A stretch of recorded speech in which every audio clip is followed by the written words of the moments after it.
Kung natamaan ka po, aba, hindi ko kasalanan yon. Ikaw ang tinamaan.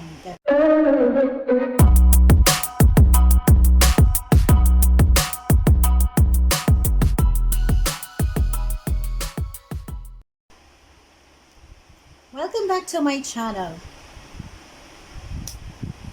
Anyway, I am doing this vlog dahil sa marami akong mga nakikita, nababasa sa mga social medias na kailangan bigyan ng pansin. Okay? Kasi we're really in serious trouble here.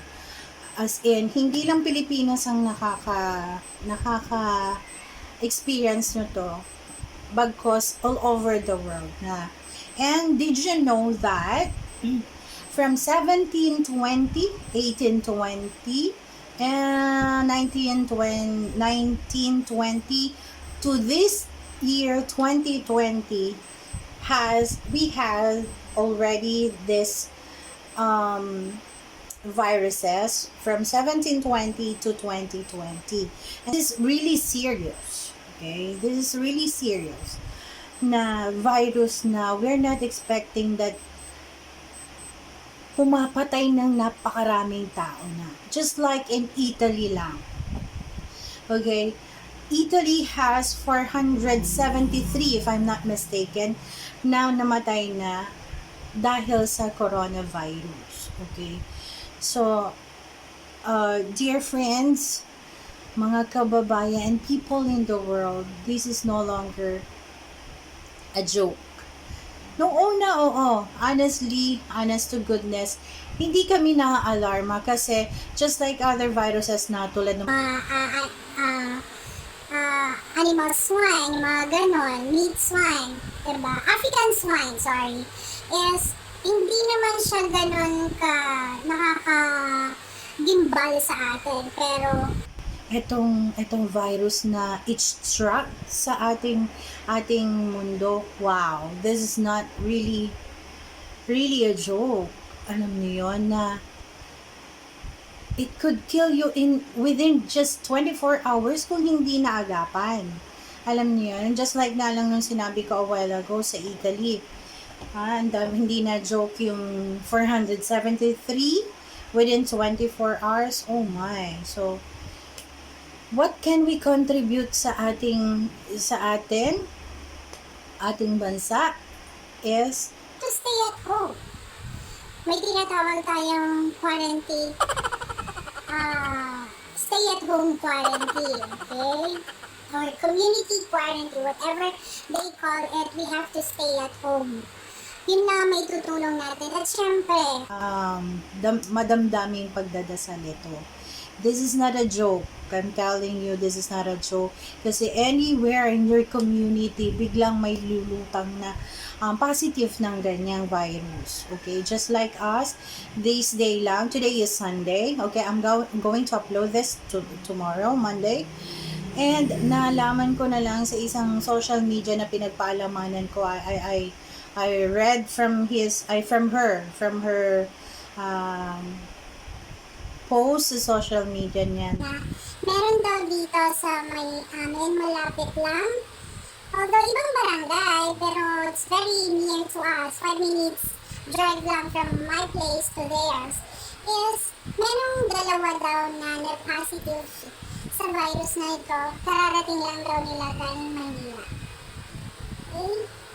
Let's push po yung we just need to stay home para hindi na tayo naghahawaan or makasagap pa ng mga virus. Okay, and so on and so forth.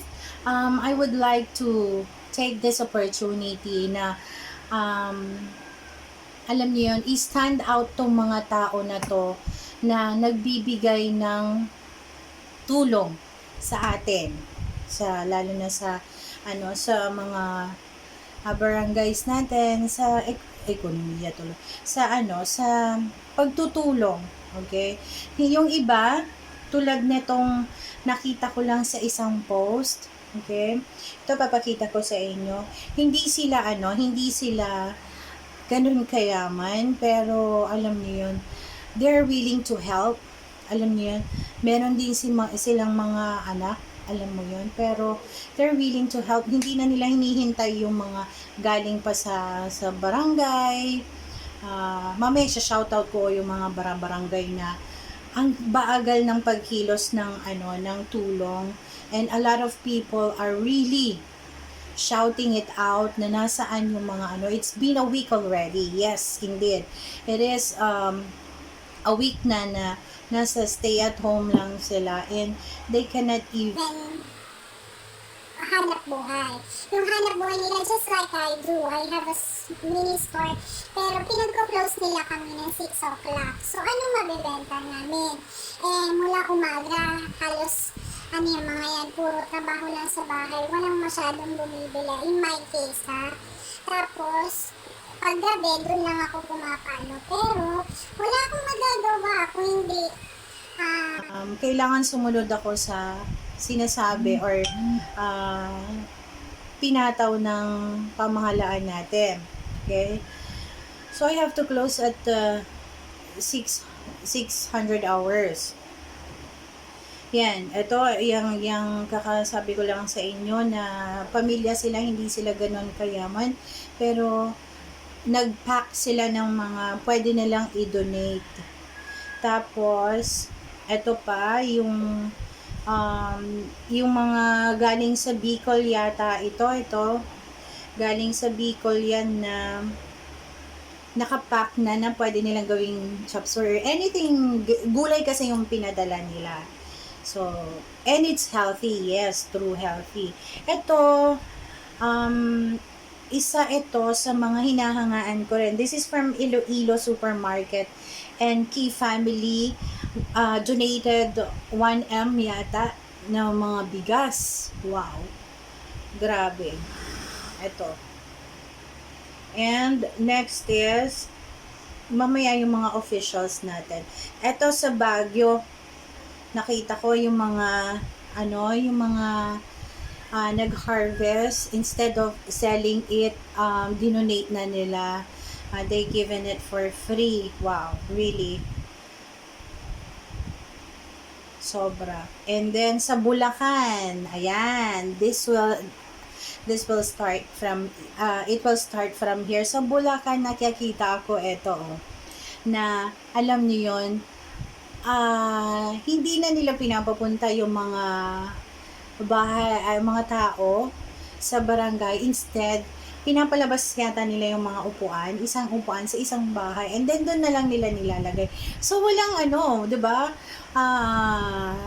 Interaction ng mga tao, 'di ba? So, nasa loob ka ng bahay, nandun na yung ration mo or relief mo, kukunin mo na lang siya. So, 'di ba? Walang hawaan. And this is a good example. So, I'm giving a credit doon sa Bulacan. 'Di ba? And yung sa mga officials, mga senators, all the officials in the world na talagang handang tumulong, instead na they were hiding kasi or stay at home na rin. May mga senators tayo, mga officials na nagtatago na they stay at home, really. Pero etong mga to, number 1 is eto, si Vico Soto, sorry. Ang tawag dito, he was the one who is nagpapack din siya, alam mo yon, na he's really willing to help yung mga kanyang mga kababayan. And so is ito, number 1 mayor din. Si Vico Soto is sa Pasig yata siya, right? Tapos ito Mayor Isko Moreno. Diba? Idol yan. Loading natin yan. Diba? Hindi pa nga nakakaupo noon Talagang wina-wipe out niya yung mga dumi or mga nililinis na yung mga, diba? Lalo na yung mga ginagawa niya sa Manila. So, very inspired and very proud of this mayor in Manila. Next is si Nieto. Ayun. Diba? Ito yung mga tao na talagang yung mga officials natin all over the Philippines, should be inspired of, alam mo yon, hindi tulad nung Mga iba, diba? Nasa calamity ka ng gantong sitwasyon tapos nasa ibang bansa. Shout out naman sa mga ganyan, diba? Imbis na tumulong. Although siguro, I'm giving them a credit naman na, or consideration na siguro they are communicating sa mga naiwan yung mga officials niya dito at sasabihin sa mga sinasabi na kung ano ang dapat nilang gawin, but you should be here. Alam niyo yun? Kasi nung nangangampanya kayo, di ba? You have the time para pumunta sa mga kahit maliliit lang na mga barangay. Why don't you show yourself? Ito nga, mga dating artista, mga very influensive na tao, one of those powerful na tao, they are outside, 'di ba? Na namimigay ng tulong. They're not stopping. Especially shout out sa mga militaries natin na talagang handa. Ito, yan. Those are militaries who are out there, 'di ba? Para isa sila sa mga nagpapanatili na ipatupad yung mga stay at home, pabalikin yung mga gumagalang mga tao diyan na matitigas ang ulo, 'di ba? And especially those frontliners. Shout out sa inyo and a big thanks sa inyo na you cannot stay at home because you are helping, 'di ba? Sobrang saludo ako sa inyong lahat. Yan ang mga positive na mga tao and very inspirational na mga taong tumutulong at patuloy na tumutulong sa atin. And these are the negatives naman na kalap ko sa mga social medias na alam niyo yun, yung mga picture lang nila, nilalagyan na lang nila ng mga captions na yung mga ibang barangay na officials daw, instead na ibigay nila lahat, hindi. Meron pa rin yung COVID-19 daw, nga, diba? Nasa stage tayo ng COVID-19 na nasa COVID-19 naman ang mga ibang officials dyan, okay? Kung natamaan ka po, hindi ko kasalanan yon, ikaw ang tinamaan, diba? Sana naman walang ganon kasi mas masarap yung tumulong, okay? Kesa yung ikaw yung naglalagay sa bulsa mo at hinahayaan mong namamatay yung mga kababayan mo. Asan na yung konsensya mo, diba? Unahin mo yung bibig mo sa mga kalamidad na ganito. This is not right. At yung mga sakuna na ganito pala, diba? And seriously, this is not really a joke, eka nga natin, diba? And I was really inspired with this person. Ito, yung si, I forgot the name. Jack yata. Na sabi niya is, you could read with me. If you put bananas and money into front of monkeys, monkeys will choose bananas because monkeys do not know that money can buy a lot of bananas, which is true. In reality, if you put money and health in front of people tend to choose money. Reality check. Totoo yan. Because too many people do not know that health can bring more money and happiness. Am I right? Is he right? Yeah, it is. Diba? Yan, I was really inspired of that as well. Okay? And then, si Bongo. Diba? In the time of crisis, if you cannot help, just quarantine your mouth. Eka nga, gustong-gusto kong sinabi niya yun. Diba? Wala kang magandang sabihin. Shut your mouth instead. Diba? Kesa magyaw-yaw ka na magyaw-yaw dyan, magreklamo ka, naghihintay ka ng ano. Bakit hindi ka pumunta doon sa barangay, tumulong ka na lang para may ihatid sa lahat. Diba? And shoutout sa mga officials talaga na ang tagal. Just like nung Wednesday lang, nakita ng kapatid ko na nagbagsak na yung tulong. Tulong galing sa pamahalan natin dito sa barangay natin. Tapos, biglang until now, it's Sunday.